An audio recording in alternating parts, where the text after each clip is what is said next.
Jackson State opened a three-game homestand by hosting Prairie View Saturday, and the Lady Tigers would put their best foot forward. Maria Conyers-Jordan led Jackson State on a 9-0 run to open the game, and along with Mariah Smelser, the Lady Tigers dominated the first quarter. Katie Hunt took advantage of being named a starter by keeping JSU's lead in double figures throughout the first half.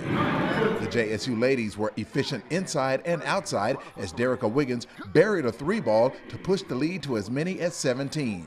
The Lady Panthers made a run in the second quarter to cut the deficit to single digits. But Rhodesia Woodson and the Lady Tigers prevented PVU from taking the lead as Jackson State went into the break up by 6.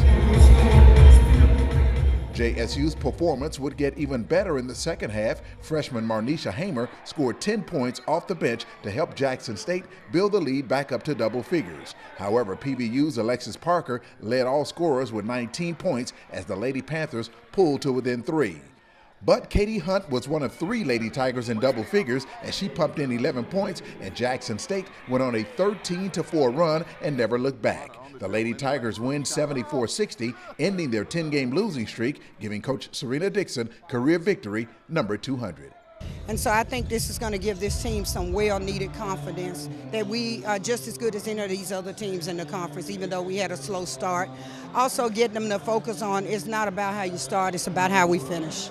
Our strategy was defense. The offense was going to come, but it was all about lockdown. That's all we was focused on, and playing together, trusting each other, and we did that. On the men's side, Jackson State would need plenty of teamwork to avenge an earlier loss to Prairie View. JSU got off to a good start as Yetra Specs nailed a 3 to open the game. But PVU was sizzling beyond the arc as they shot 66% from three-point range to go on an 11-1 run to take a 15-5 lead. Paris Collins then led JSU on a 10-2 run of its own, bringing the Tigers to within 2. Janarius Middleton was a rebound shy of a double-double as Jackson State tried to withstand the Panthers' deadly long-range shooting.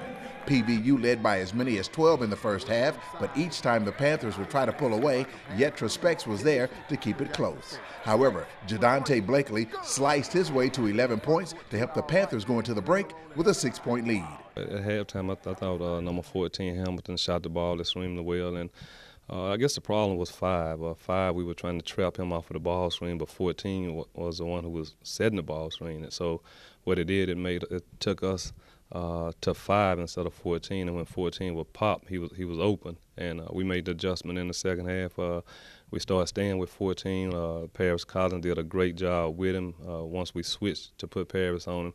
And just taking a big off him and putting a guard on him. I thought that was the key thing in the second half. The second half opened with Zachary Hamilton helping the Panthers build a 9-point advantage. But Jackson State went on a 7-0 run, including this three-pointer by Paris, tying the game at 49. He finished with 8 points and 8 rebounds. The Panthers recaptured the lead late on a Troy Thompson 3, their 10th of the game. But Yetra Specs led JSU on a 12-0 run, including back-to-back three-pointers down the stretch. He finished with a career-high 32 points, 6 of 10 from three-point range, and Jackson State ends a 2-game slide with a 78-69 win over the Panthers.